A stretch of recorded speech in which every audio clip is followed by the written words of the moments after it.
सर्वमङ्गलमाङ्गल्ये शिवे सर्वार्थसाधिके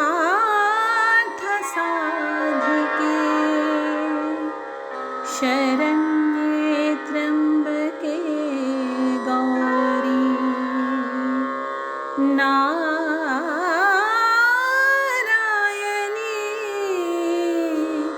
नमोस्तुते।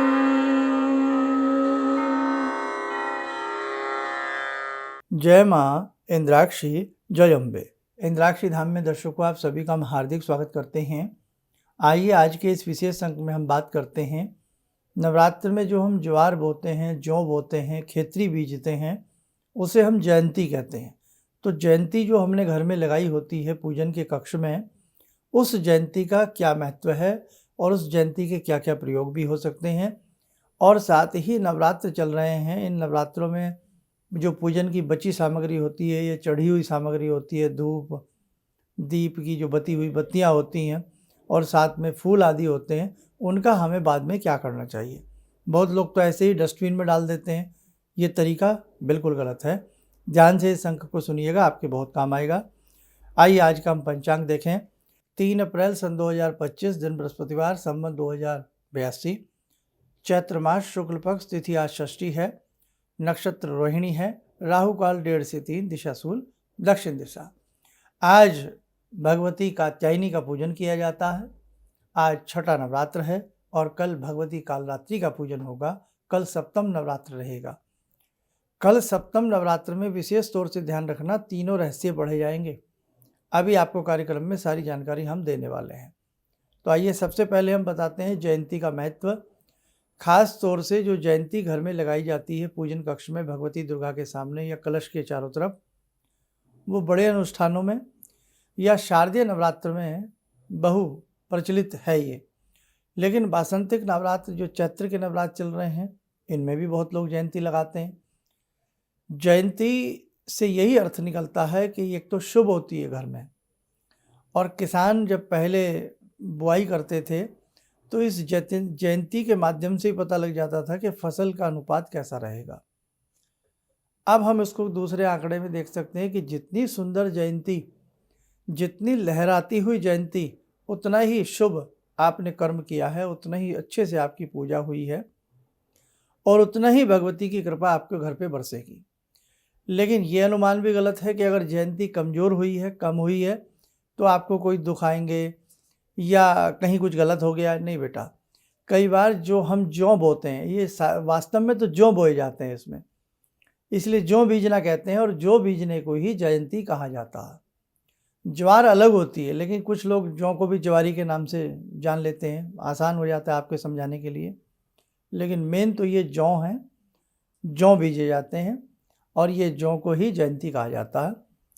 अब देखो, कई बार बीज गलत आ जाता है, कई बार आप पानी की मात्रा ज़्यादा डाल देते हैं, कई बार गर्मी ज़्यादा पड़ती है और आप पानी का अनुपात सही से नहीं रख पाते, तो भी ये जयंती मुरझा जाती है या बहुत छोटी छोटी होती है, बहुत अच्छी जयंती नहीं हो पाती है।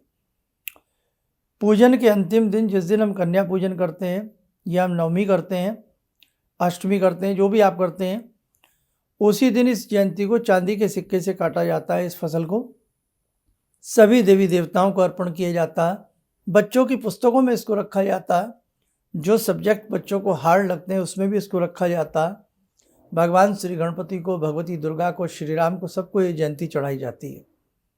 आपके भंडार गृह में इस जयंती को रखा जाता है। आपके कहीं उद्योग क्षेत्र में जयंती को रखना शुभ होता है।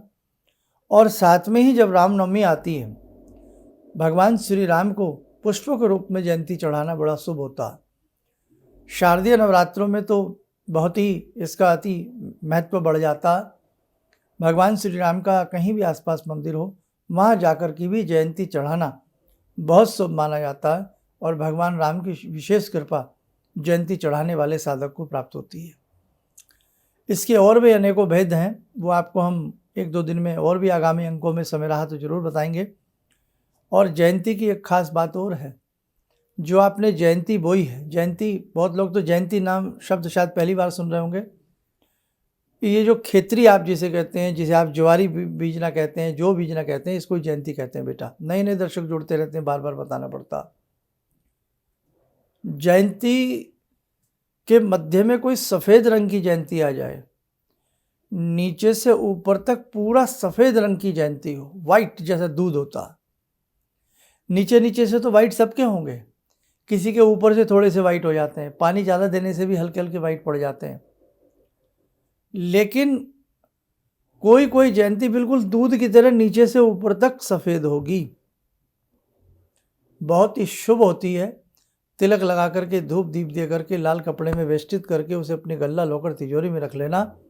जिस दिन आप कन्या पूजन करते हो उस दिन ये जयंती जिंदगी भर के लिए शुभ रहेगी। और ईश्वर कृपा से, देवी कृपा से इस प्रकार की जयंती हमें अपने पूजन में अनेकों बार प्राप्त हुई है, सभी साधकों को प्राप्त हो।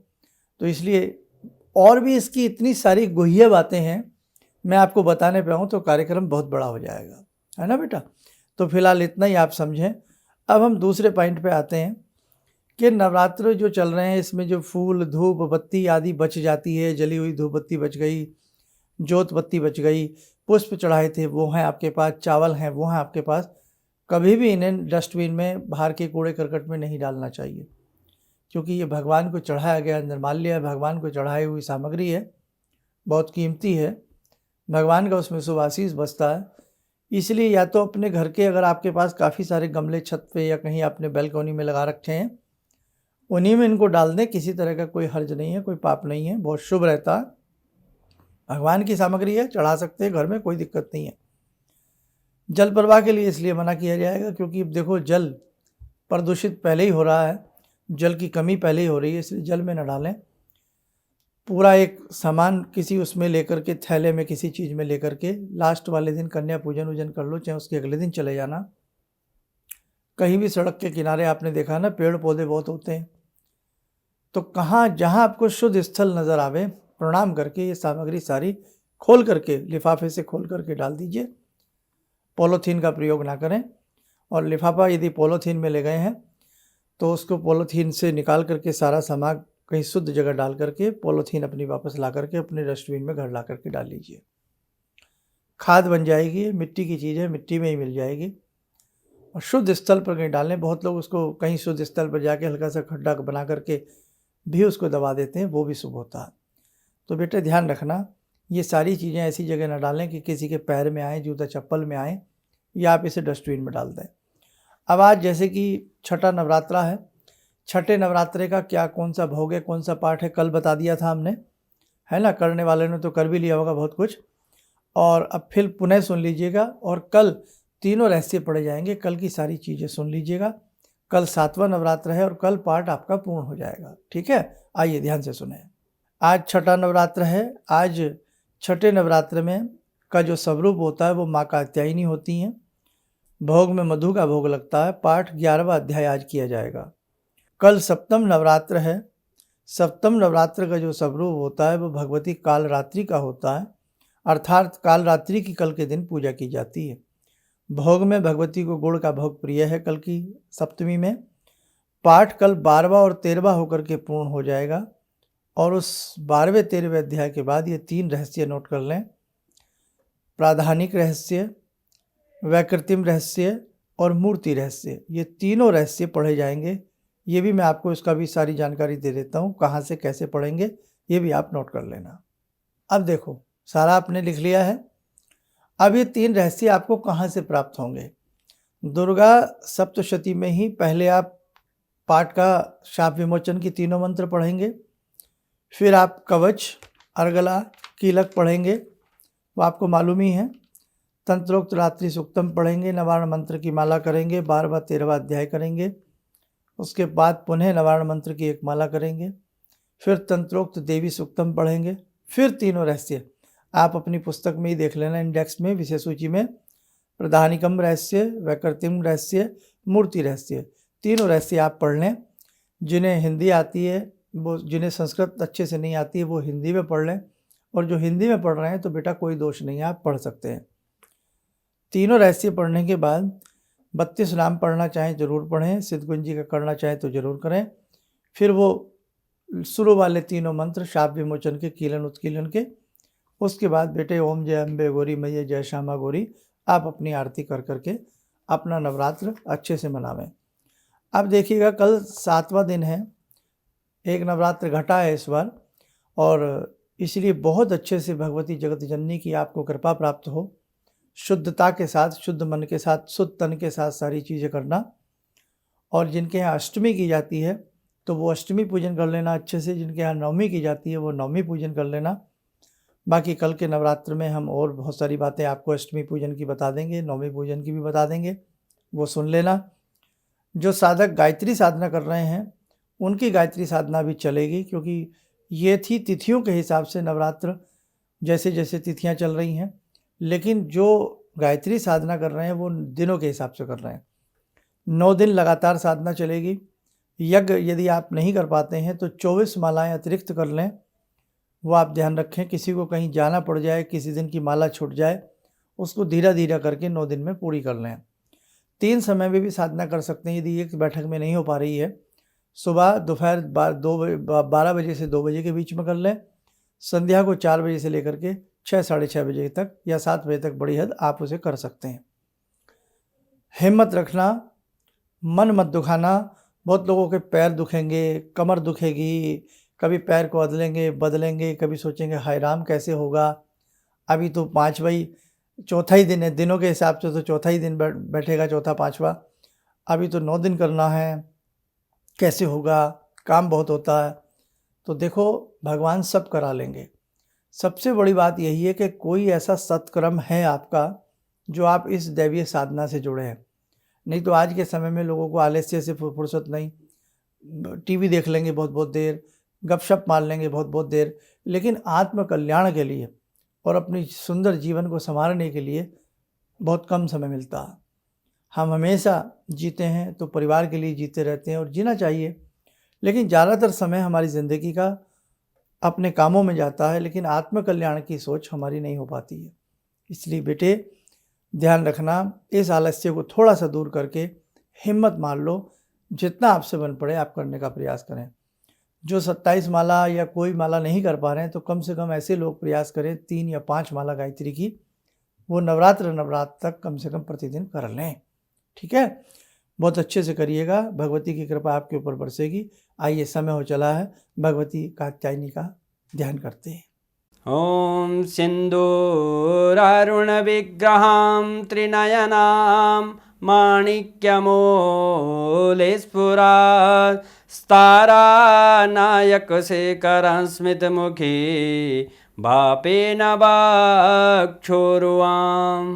पाणिभ्यामलपूर्णरत्नचषकां रत्नोत्परां बिभ्रति सौम्यां रत्नगटस्थरक्तचरणां ध्यायेत्पराम् अम्बिकां खड्गं चक्रगदेषु चापपरिगान् शूलम्बुशुण्डिं शिरा शङ्खं संदधतीं करे स्त्रीनयनां सर्वाङ्गभूषावृतां नीलासमद्युतिमास्य पाददशकां सेवे महाकालिकां यामास्तो स्वपितैर्हरो कमलजो हन्तुं मधुं कैटवं विद्युद्दामसमप्रभां मृगपते स्कन्दस्थितां भीषणां कन्या विहकरवालखेटविलसा धस्ताविरासेवितां हस्तैश्चक्रगदाशिखेटविशिखां चापं गुणं तर्जनीं विप्राणामलिलात्मिकां शशिधरां दुर्गां त्रिनेत्रां भजे। कवच बना लें, ध्यान करें, भगवती का शुभ आशीष हम सबके ऊपर बरस रहा है।